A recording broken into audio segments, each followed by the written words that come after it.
Hello everyone, good morning to all of you. आज हम जो नेक्स्ट करेंगे यूनिट 3 स्टार्ट करेंगे, ह्यूमन हेल्थ एंड डिजीजेस। ठीक है, यूनिट का नाम क्या है? Human health and diseases.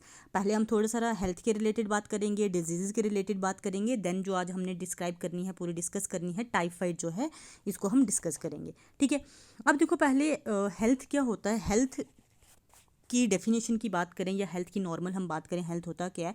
किसी भी बंदे का एक कंप्लीट फिजिकल, मेंटल और सोशल जो है वो एक नॉर्मल सब कुछ हो, उसको हम हेल्थ बोलते हैं। ठीक है, complete state of physical, mental, social well being, बिल्कुल नॉर्मल तरीके से फिजिकली, मेंटली या सोशली अगर कोई बंदा नॉर्मल है, उसको हम नॉर्मल हेल्थ बोलते हैं, सेहत बोलते हैं। ठीक है, अब फिजिकल का मतलब क्या है? जैसे अब नॉर्मलिटीज़ की बात करें कि फिजिकल में क्या चेंजेस आ गई, मेंटल में क्या आ गई या सोशल में क्या चेंजेस है, जिसकी वजह से हम उस बंदे को डिजीज्ड बोलते हैं। ठीक है, अब देखो कई बार बंदे के बाजू फ्रैक्चर हो जाता है, टांग फ्रैक्चर हो जाती है, ये टेम्परेरी डिसऑर्डर हैं। इसी तरह कभी कभार परमानेंटली डिसऑर्डर्स आ जाते हैं फिजिकली। तो अगर बंदे में फिजिकली कोई प्रॉब्लम आ गई है, ठीक है, या फिर मेंटली प्रॉब्लम, अगर कम से कम छोटी से छोटी बीमारी जैसे फीवर हो गया है, फीवर हो जाता है तो भी हम मेंटली प्रॉपरली स्टेबल नहीं रह पाते। ठीक है, तो फिजिकल प्रॉब्लम आ जाए उसके साथ ही लिंक्ड है मेंटल प्रॉब्लम। और अगर किसी में मेंटली थोड़ी सा भी प्रॉब्लम आ जाती है, मतलब ज़्यादा अगर हम बात ना करें, डिप्रेशन की ही बात करें, किसी भी चीज़ को लेकर अगर कोई बंदा डिप्रेस्ड हो जाता है तो वो सोशली एडजस्ट नहीं हो पाता। ठीक है, सोसाइटी में वो पूरी तरह से एडजस्ट नहीं हो पाता, या तो बहुत ज़्यादा झगड़ालू हो जाता है या बिल्कुल साइलेंट हो जाता है। ठीक है, तो ऐसी कंडीशंस जो फिजिकल, मेंटल और सोशल हेल्थ को चेंज कर दे, उसको हम क्या बोलते हैं? Disease condition. ठीक है, डिसऑर्डर्स ऑफ माइंड, हमारे माइंड या बॉडी में कोई डिसऑर्डर आ जाए या नॉर्मल हेल्थ से डेविएशन हो जाए, उसको हम क्या बोलेंगे? डिजीज। ठीक है, अब जो ये डिजीज़ है हमारे पास दो तरह की हैं। कौन कौन सी हैं? एक हमारे पास कॉन्जेनाइटल है, एक हमारे पास एक्वायर्ड है। कॉन्जेनाइटल का मतलब क्या हो गया? जो बाई बर्थ होती है, जो पेरेंट्स टू ऑफस्प्रिंग हेरिडिटी में ट्रांसमिट होती है। ठीक है, और ये most of the time permanent होते हैं और जेनेटिक डिसऑर्डर्स होते हैं। जेनेटिक डिसऑर्डर्स का मतलब क्या हो गया? Chromosomal disorders. ठीक है, कोई भी डिसऑर्डर जो क्रोमोजोम में क्रोमोजोम के ज़्यादा होने से या क्रोमोजोम के कम होने की वजह से होंगे, उनको हम क्या बोलते हैं? जेनेटिक डिसऑर्डर्स बोलते हैं।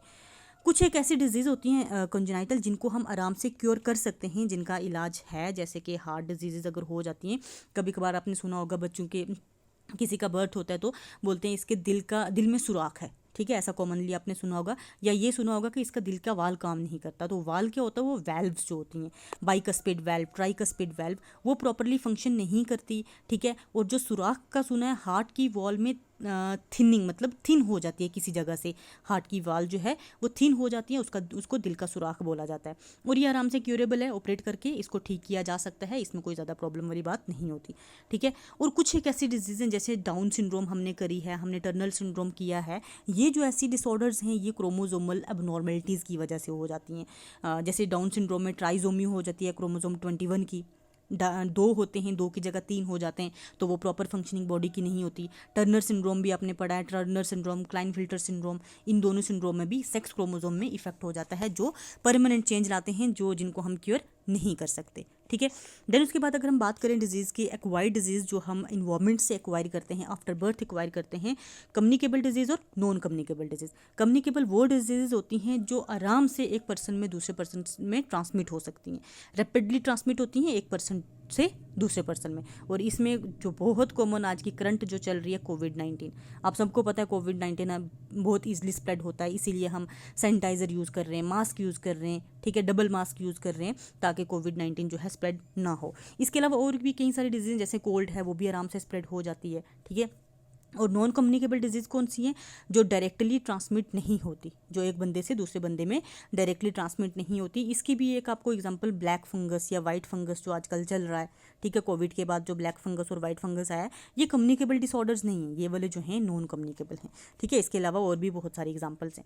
अब अगर हम बात करें, जो आज का हमारा टॉपिक है टाइफाइड, टाइफाइड की बात करें अगर हम, तो टाइफाइड हमारे पास एक ऐसा डिसऑर्डर है, बैक्टीरियल डिसऑर्डर है, जिसका कॉजेटिव एजेंट एक बैक्टीरिया है और बैक्टीरिया का नाम है साल्मोनेला टाइफी। ये आपने याद रखना है, बैक्टीरिया है साल्मोनेला टाइफी जो टाइफाइड कॉज कराता है। अब जो ये साल्मोनेला टाइफी है, रॉड शेप है, मोटाइल है और approximately 1 to 3.5 micron metre long है। ठीक है, ये एक बैक्टीरिया है जो हमारी बॉडी में आता है और हमारी बॉडी में टाइफाइड कॉज कराता है। अब इंक्यूबेशन पीरियड, ठीक है, इंक्यूबेशन पीरियड का मतलब क्या होता है? जब ये बैक्टीरिया हमारी बॉडी में आया, पहले आके वो डायरेक्टली डिजीज़ नहीं कॉज कराएगा, कोई भी पैथोजन जो होता है, पैथोजन का मतलब कोई भी डिजीज़ कॉजिंग एजेंट जो होता है, जब वो किसी की बॉडी में जाता है पहले वो अपना नंबर इंक्रीज़ करता है, क्योंकि हमारी बॉडी में जाके सर्वाइव करना थोड़ा सा मुश्किल हो जाता है, उस इन्वायरमेंट में एडजस्ट करना होता है। तो सबसे पहला काम इनका होता है बॉडी में आके नंबर इंक्रीज़ करना। नंबर जब इंक्रीज़ हो जाता है तो उसके बाद वो हमारी बॉडी में क्या करता है, डिजीज़ कॉज कराता है। ठीक है, तो इंक्यूबेशन पीरियड का मतलब वो टाइम पीरियड जब हमारी बॉडी में माइक्रोब एंटर किया, ठीक है, उससे लेके जब तक हमारी बॉडी सिम्टम शो करती है, उस टाइम पीरियड को हम क्या बोलते हैं, इंक्यूबेशन पीरियड। टाइफाइड की बात करें तो ये 10 to 14 डेज़ का इसका इंक्यूबेशन पीरियड होता है। और आपको पता है हमारी बॉडी में WBCs होते हैं जिनको हम नेचुरल स्कैवेंजर्स बोलते हैं, या फिर वो हमारी बॉडी को नेचुरली डिफेंस प्रोवाइड करते हैं। तो जब भी कोई माइक्रोब आता है हमारी बॉडी में, सबसे पहले WBCs उसको एनगल्फ करके उसकी किलिंग करने की कोशिश करते हैं।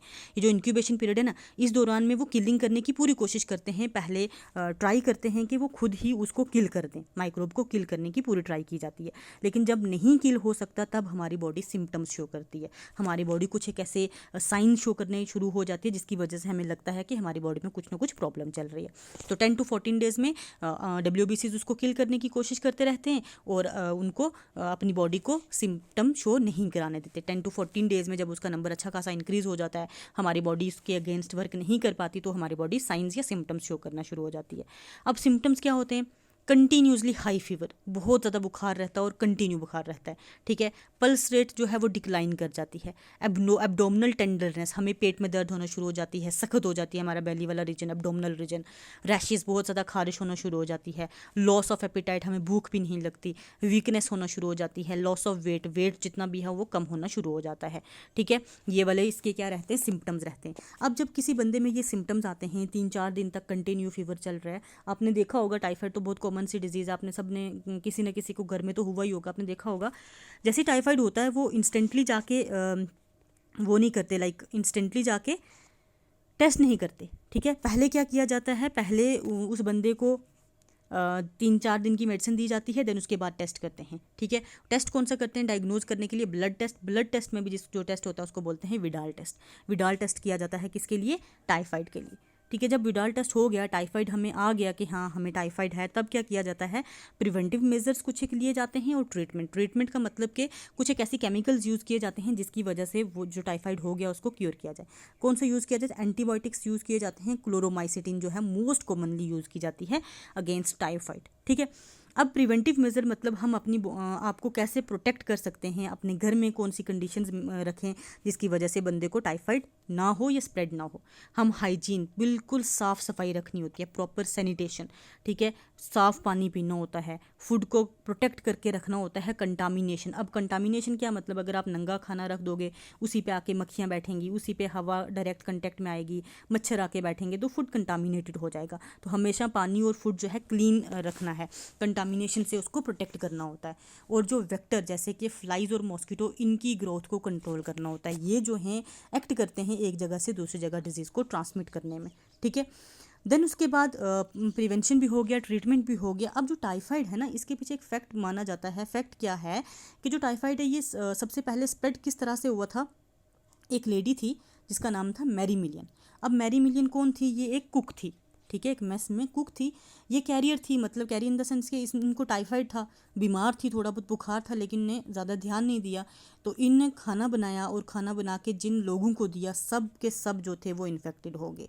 जैसे कि 1300 पीपल जो थे वो इन्फेक्टेड हो गए थे इस मैरी मिलन की वजह से, और इनको बोला जाता है टाइफाइड मैरी। ठीक है, ये एक मेस में कुक थी जिसकी वजह से कैरियर एक्ट करती थी, और इनने क्या किया, खाना बना के जिन लोगों को जिन लोगों ने इनका हाथ का खाना खाया वो टाइफाइड से इफेक्टेड हो गए थे। ये बड़ी पुरानी कहानी है, इसको ऐसे इसके साथ रिलेट करके बताया हुआ है।